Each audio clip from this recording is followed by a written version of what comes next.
tupunguze gharama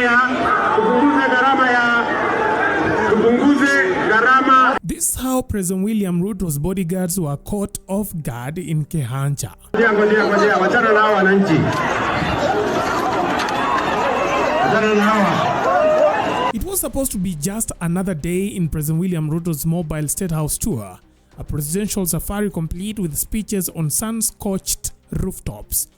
Ambayo yanahusu kikatiba tutahakikisha ya kwamba inatembea sambamba, ndio tuhakikisha kwamba haki ya kila Mkenya inashughulikiwa. Waves to adoring crowds and the familiar presidential pitch of development dreams. But on the 4th of May 2025, the good people of Kehancha in Migori County served up a plot twist nobody, least of all the president's security detail, saw coming.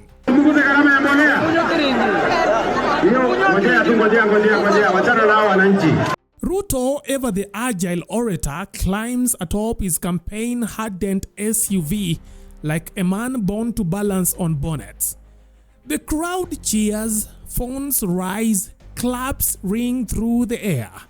The presidential promises start flowing.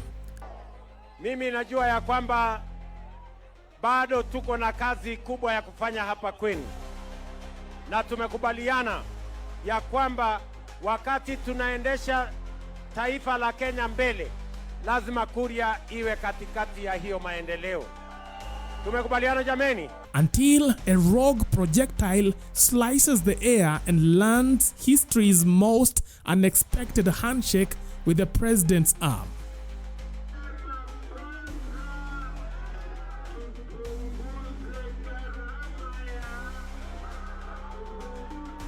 Someone hurled a shoe, and not just any shoe, a size of protest laced with frustration and aimed squarely at the face of power in the country.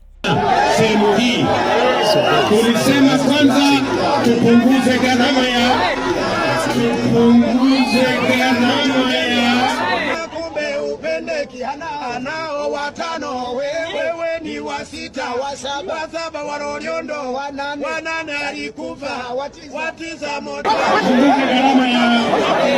Tupunguze gharama. Ngojea. To his credit, the president reacted with the reflexes of a man who's dodged political attacks for decades. He clinched, the shoe clipped his arm, and plopped beside him like an unwanted guest at a wedding. But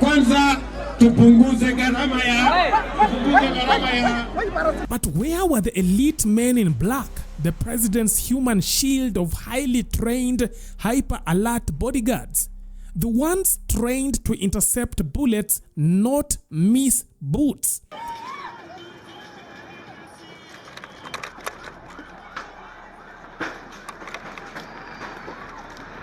A 4-second video clip, now a viral meme and national security footnote, shows the president momentarily alone atop his mobile podium. His close protection officer only scrambles up after the airborne footwear has made its statement. Too little, too late. A separate angle of the incident shows the president abruptly ending his live stream, resuming only 10 minutes later, visibly shaken and no longer holding the microphone. Mimi nataka niwahakikishie, sawa, sikizeni watu wa Kuria, nyinyi ni wakulima wa maana sana sehemu hii. Tulisema kwanza tupunguze gharama.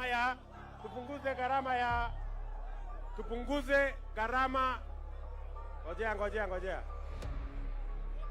Tulisema tupunguze gharama ya mbolea. Ni kweli ama si kweli? Si tulisema tupunguze gharama ya mbolea? Hiyo ngojea. Wachana na hao wananchi. Wachana na hawa.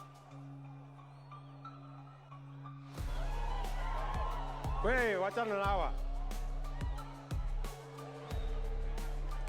Ngojea. Askari wachana na hawa wananchi. Notably, his close protection officer, absent from the car roof during the initial speech, stood by his side when he resumed. It took 10 minutes and some presidential composure for the commander-in-chief to return. na tuna waste system management. Tunajua serikali ya juu iko na uwezo, iko na nguvu, na sana sana wewe ni rais ambayo unapenda watu wako na utatuacha hapa nyuma. Kehancha, hautawacha municipality ya Migori nyuma, municipality ya Wendo na... Now, for the record, President Ruto doesn't work alone.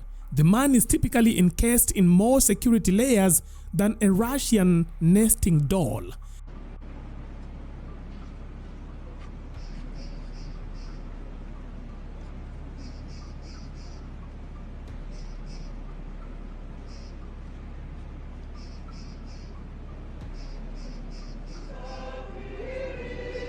There is the close protection squad, those suited up gentlemen barely an inch from his side. The uniformed tactical team with fancy rifles and even fancier frowns, and finally, the plainclothes operatives mingling in the crowd like rogue border operators with earpieces.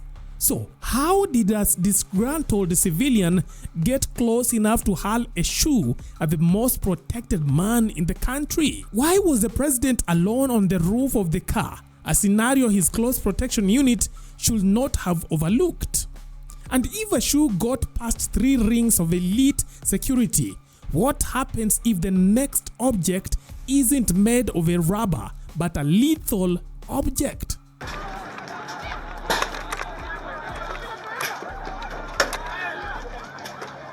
Now, these are not just hypotheticals. These are the questions now being hurled, not just by critics, but by the concerned citizens, security analysts, and every Kenyan with a Twitter account. Kuna watu wanaleta insecurity. Local leaders swiftly condemned the act. Bevin Boke, a UDA woman leader from the Kuria region, called the incident regrettable and apologized on behalf of the community, emphasizing that Kurians are peace-loving. Wanataka nini? Kama kuna kaunti hata moja itaongezwa, iwe hapa. Asante sana Mheshimiwa Rais. Meanwhile, back in the public square, the reaction has been predictably divided. A significant section of Kenyans, tired of endless talk and little transformation, have taken to social media not in outrage, but in celebration. Memes have mushroomed. TikTok skits reenacting the shoe incident are also trending. Ebu wewe kuja. Oh, sio wewe, toka. Next, nani wewe? Kuja. Oh, sio wewe, toka. Kwa nini nani? Kuja wewe. Oh, sio wewe, toka. Next. Sala, sio wewe, toka.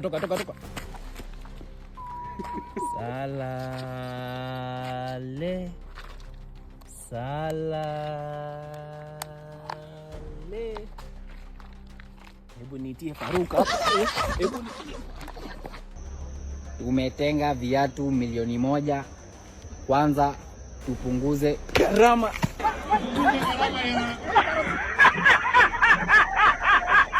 Sasa wewe my friend, unanirushia manzi yako. The Kehancha incident is not an isolated event. In 2014, former President Uhuru Kenyatta was also targeted with shoes and chairs at a Migori rally, suggesting a pattern of unrest in the region. Wacha wananchi waweze kusikia Mheshimiwa Rais. Moreover, Ruto's administration has faced multiple security lapses since 2022, including the unprecedented breach of parliament during the June 25, 2024 finance bill protest. Notably in Isiolo County in February 2025, President Ruto was also heckled with anti-government slogans. Now, such encounters reveal the growing anger towards the president in parts of the country, all thanks to economic hardships and perceptions of unfulfilled promises.